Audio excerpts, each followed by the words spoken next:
tetap kami perlu sampaikan, sebaik-baik waris itu segera dibagi. Jika yang meninggal ayah, ibu masih ada, tetap dibagi dan ibu mendapatkan bagian.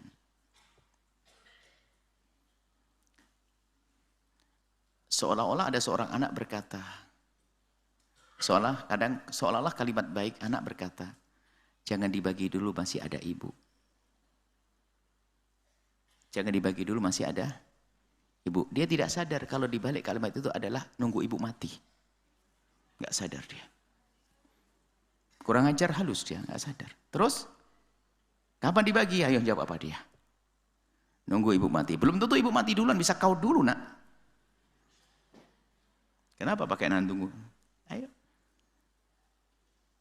Hendaknya segera dibagi. Dan sebagai orang tua, jangan biasa menunda-nunda yang demikian itu.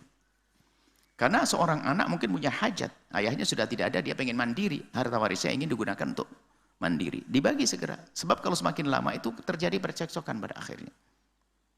Cuman dari kasus yang ditanyakan, mungkin ibunya merindukan bahwasanya masih tetap kumpul di situ.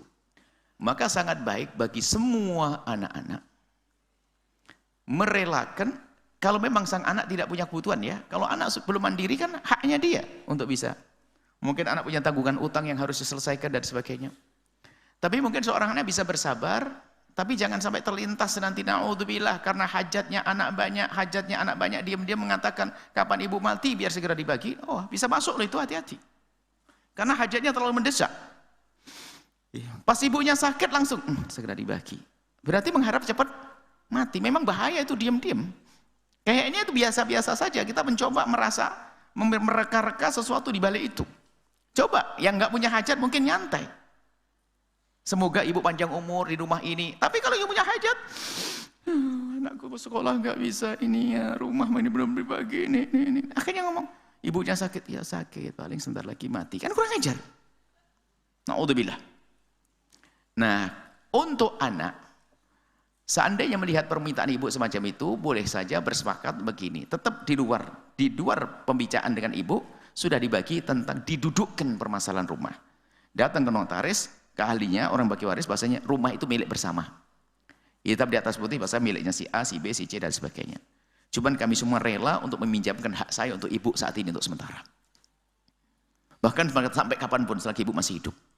Nah, ada catatan ini, kalau tiba-tiba salah satu anaknya meninggal, dia sudah tahu punya hak di sini. Sudah punya bagian, nanti bisa dilanjutkan oleh anaknya haknya ini. Yang jelas harus ada damai dulu, kesepakatan dulu. Sebagai orang tua jangan pengen, ini adalah rumah peninggalan dan sebagainya, rumah kenangan. Berakhir. Berapa puluh tahun yang akan datang sudah ganti orang juga, ganti pemilik. Itu, seperti itu. Jadi, yang demikian itu adalah baru sah, aslinya harapannya adalah tetap dibagi dengan cepat, didudukkan permasalahannya dengan damai. Kemudian kalau memang ternyata sang ibu menghendaki untuk tetap tinggal di situ, berarti dia ingin pinjam hak anaknya. Maka seorang anak yang baik, masa jahat banget ibunya mau dikeluarkan? Ya enggak dong, sebagai seorang anak yang baik mengizinkan. Tapi tolong hak-hak itu segera dijelaskan. Bahwasanya rumah ini miliknya si A, si B, si C. Kalau ternyata suatu ketika ibunya wafat, sudah jelas.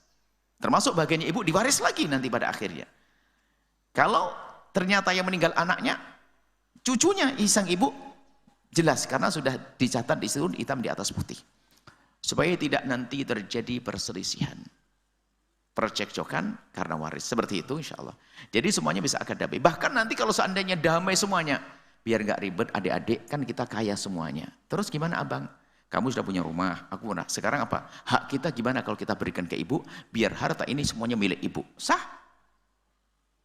Kami bersamakan ibu, kami tidak akan mengambil bagian waris rumah ini milik ibu semuanya. Pun pada akhirnya kalau ibu wafat kemana? Balik ke anak-anak juga kok. Jangan ribut juga dengan orang tua. Itu loh, maksudnya kita pengen damai yang kita rindu. Jadi banyak solusi. Banyak gambaran-gambaran solusi tentang yang demikian itu. Yang jelas satu, harga mati, tidak boleh ribut sama orang tua, tidak ribut sama saudara, dan juga tidak boleh keputusan hari ini membuat ribut di masa yang akan datang. Silaturahmi harus dijaga. Itu saja. Allah. Setelah Anda menyaksikan video ini, jangan lupa berselawat kepada baginda Nabi Muhammad sallallahu alaihi wa alihi wa sahbihi wasallam.